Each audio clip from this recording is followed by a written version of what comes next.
Ju njohim me edicionin informativ të lajmeve. Kjo është Radio 7.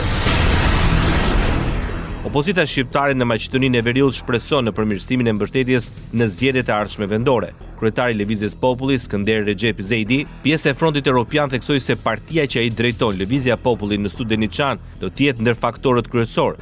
Sipas tij, në kuadër të Frontit Evropian janë zhvilluar bisedimet për kryetar komunash dhe së shpejti do të ketë një zgjidhje. Shpresojmë që fuqizimi i Frontit Evropian do të jetë rezultati i këtyre dëmeve që janë në vijën ndëretnike në nivel shtetëror, deklaroi deputeti Skënder Recepi nga Fronti Evropian.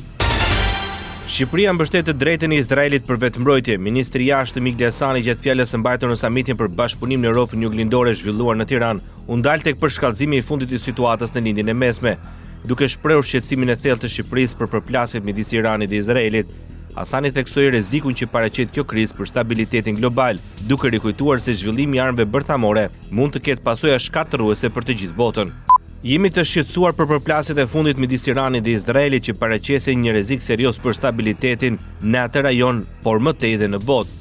Shqipëria rikonfirmon prioritetin e Izraelit për të mbrojtur veten dhe qytetarët e vet nga kërcënimet, deklaroi Igli Hasani.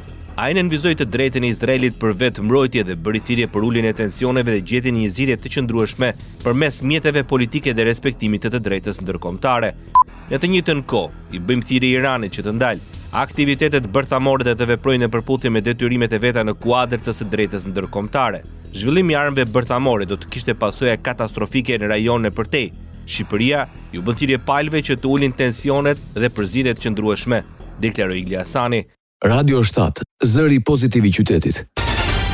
Kryeministri i Kosovës Albin Kurti akuzoi deputetët e partive të tjera për bojkotimin e votimit për konstituimin e Kuvendit. Deklarata erdhi pas pyetjeve të gazetarëve në përfundim të vënies së gurthemelit të qendrës kryesore të mjekësisë familjare në shtime. Për shefin e qeverisë Kosovës, veprimet e opozitës janë në kundërshtim me kushtetutën.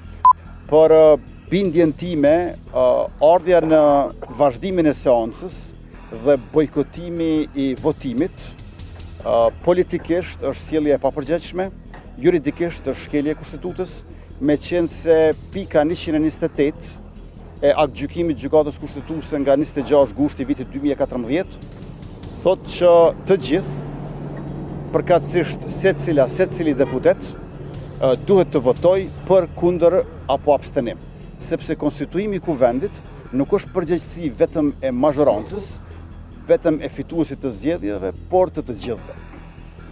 Pasi që ta konstituojmë Kuvendin, atëherë përgjegjësia ime do të jetë formimi i qeverisë së re. LDK është përgjigjur në distancë kryeministrit Kosovës Albin Kurti pas akuzave ndaj opozitës për shkelje të kushtetutës.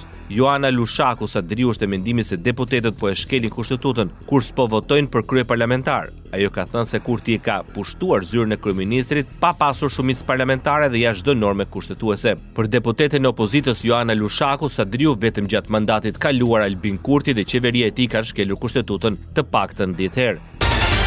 Nga vetë vendosi reagoi dhe deputeti Agim Bahtiri. Sipas tij, ngërçi institucional në Kosovë do të vazhdojë përderisa opozita nuk reflekton. Nësat këfjellet opozita edhe tendent që populli ka dhënë votën me votue edhe me mbrojt këtë vend e me qeverisë këtë vend. Ndoqët lajmet shkurt në Radio 7, zëri pozitiv i qytetit.